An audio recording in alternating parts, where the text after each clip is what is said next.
High, অবসরের কাজে আমি বর্ণালী। আজকে বানাবো চানা পনির।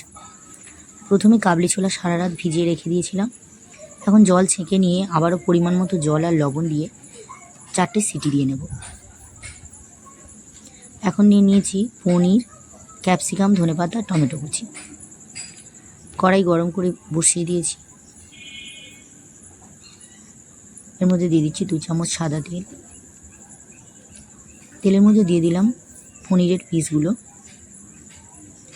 এরপর দিয়ে দিলাম পরিমাণ মতো হলুদ। এবার পনিরটাকে হালকা হালকা করে ভেজে নেব। যদি খুব বেশি ডিপ ফ্রাই করি তাহলে শক্ত হয়ে যাবে। পনির ভাজা হয়ে এসছে। এখন দিয়ে দেবো পরিমাণ মতো লবণ। এবার লবণ দেওয়ার পর আরও একবার নেড়েচেড়ে ভেজে নেব। এবার একটা বাটিতে জলের মধ্যে আমি অল্প একটু ভিনিগার দিয়ে রেখেছিলাম। এটা নর্মাল জল, জলের মধ্যে আমি ভিজিয়ে রাখছি পনিরগুলোকে। এরপর কড়াইতে দিয়ে দিলাম আবারও কিছুটা সাদা তেল। তেলের মধ্যে ফোড়ন দিয়ে দিলাম তেজপাতা, গোটা লঙ্কা আর অল্প কিছু গোটা জিরে। এরপর দিয়ে দিলাম গোটা গরম মশলা। নেড়ে ছেড়ে ফোড়নের মশলাগুলো ভেজে নিয়ে দিয়ে দিলাম টমেটো কুচি। এবার টমেটোটাকে ভেজে নেবার পালা। যতক্ষণ না ভাজা হচ্ছে ততক্ষণ মাঝে মাঝে নেড়ে ছেড়ে দিতে হবে। টমেটোগুলো বেশ নরম হয়ে এসছে। এখন দিয়ে দিলাম ক্যাপসিকাম কুচি। আবারও নেড়ে ছেড়ে দিয়ে দিলাম আদা বাটা। হ্যাঁ, বলতে ভুলেই গেছি, এটা একটা নিরামিষ রান্না। এখন দিয়ে দিলাম হলুদ গুঁড়ো, লঙ্কার গুঁড়ো। এবার সব কিছুকে ভালো করে আরও একবার কষিয়ে নেব। এখন দিয়ে দিলাম চিনি। এরপর দিয়ে দিলাম কাশ্মীরি লঙ্কার গুঁড়ো। যদি কেউ পনির মিষ্টি খেতে পছন্দ করেন তাহলে চিনির পরিমাণটা আরেকটু বাড়িয়ে দিলেই হবে। এবার দেখুন মশলা থেকে তেল ছাড়তে শুরু করেছে। এখন দিয়ে দিলাম 1 চামচ জিরে গুঁড়ো। অল্প একটু জল দিয়ে দিলাম, নেড়ে ছেড়ে। এবার সব মশলাটা একটু নেড়ে ছেড়ে দেবো।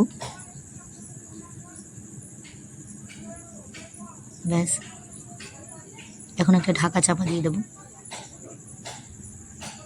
1 মিনিট মতো রান্না করে নেব। 1 মিনিট পরে দেখুন মশলা থেকে তেল ছেড়ে গেছে। আবার একটু নেড়ে ছেড়ে দিচ্ছি মশলাটাকে। এবার দিয়ে দেবো সেদ্ধ করে রাখা কাবলি ছোলা। এবার মশলা দিয়ে ছোলাটাকে খুব ভালো করে কষিয়ে নেব। ব্যাস, যদি কেউ আলু দিয়ে পনির খেতে পছন্দ করেন এইভাবে, সেক্ষেত্রে একটু আলুকে গ্রেট করে দিলে খুব ভালো খেতে হয়। এখন দিয়ে দিলাম জল ঝরিয়ে রাখা 2 চামচ টক দই আর 4 মগজ আর কাজু বাদাম বাটা।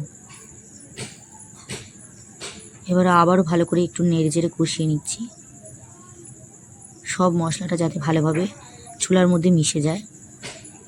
এখন দিয়ে দিচ্ছি গরম জল। পরিমাণ মতো জল দিয়ে দিলাম।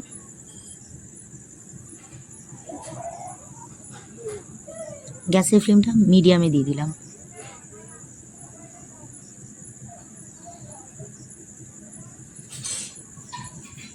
এবার দিয়ে দিলাম পরিমাণ মতো লবণ।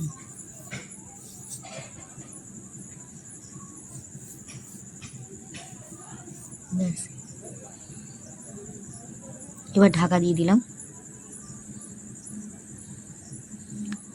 15 থেকে 20 মিনিট পর ঢাকা খুলে দেখব ছোলাগুলো সেদ্ধ হয়েছে কিনা খুব ভালোভাবে।